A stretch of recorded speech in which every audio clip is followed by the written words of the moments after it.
तायशेटे साहेब, मगापासून मी आपल्या बोलण्यामध्ये शाहू महाराजांचा उल्लेख होतो.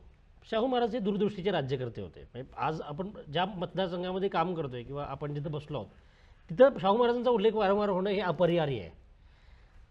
शाहू महाराजांच्या दूरदृष्टीचं एक उदाहरण असं होतं की शाहू महाराज 7व्या एडवर्ड बादशाहच्या राज्यारोहणासाठी लंडनला गेले होते, युरोपला गेले होते. आणि तिथं त्यांनी बघितलं की रोमला द्वंद्वयुद्धाचा आखाडा बघितला आणि तसं आपल्याकडे मैदान व्हावं म्हणून त्यांनी खासबाग मैदान बांधलं. बऱ्याच ठिकाणी त्यांनी अशी काही गोष्टी आणल्या की ज्या परदेशामध्ये होत्या, या आपल्या राज्यामध्ये असल्या पाहिजे. तुम्ही पर्यटन करता, पर्यटनाबद्दल तुम्ही मगापासून बोलताय, तर अशा पद्धतीचं एक ठिकाण आपल्याकडे पण असावं किंवा असा डेव्हलपमेंट व्हावी असा विचार तुम्ही करता का? आपण वेगवेगळ्या ठिकाणी ज्यावेळी आपण जातोय ते इथला हा परिसर हा आमचा अभयारण्यासाठी प्रसिद्ध आहे. बरोबर. तर अभयारण्य बघण्यासाठी जास्त करून जिप्सीमधून किंवा जीपमधून त्या अभयारण्य दाखवलं जाते.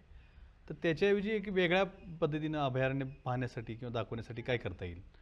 तर मध्यंतरी आमचे तत्कालीन पालकमंत्री दीपक केसरकर इथं आले होते. तेव्हा त्यांच्याकडे सुद्धा आम्ही ही मागणी केली होती आणि त्यांनी देखील त्याची घोषणा केली होती की पेरियारला जसं आहे, पेरियारमध्ये काय आहे की जे पर्यटक येतात अभयारण्य बघायला, केरळमधलं पेरियार, केरळमधलं, तर त्यांना तिथं काही बोटी आहेत की ज्या बोटीमध्ये बसवून त्यांना सँच्युरी दाखवली जाते.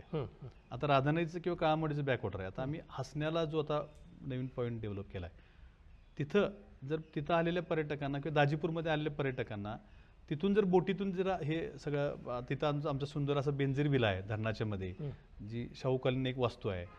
तिथं काही अजून काही डेव्हलपमेंट समजा केल्या तर तिथं जे दाजीपूरला हसण्याला येणारे पर्यटक आहेत तर त्या मोठ्या बोटीतून, छोट्या बोटीतून नव्हे, मोठ्या बोटीतून ते तिथं एंटर करतील आणि त्यांना तो जंगलाचा परिसर असं बाजूनं दाखवत मध्ये जे काही बेट आहे त्या बेटावरती थांबतील आणि त्याची एक सफारी चांगल्या पद्धतीने होईल. बरोबर.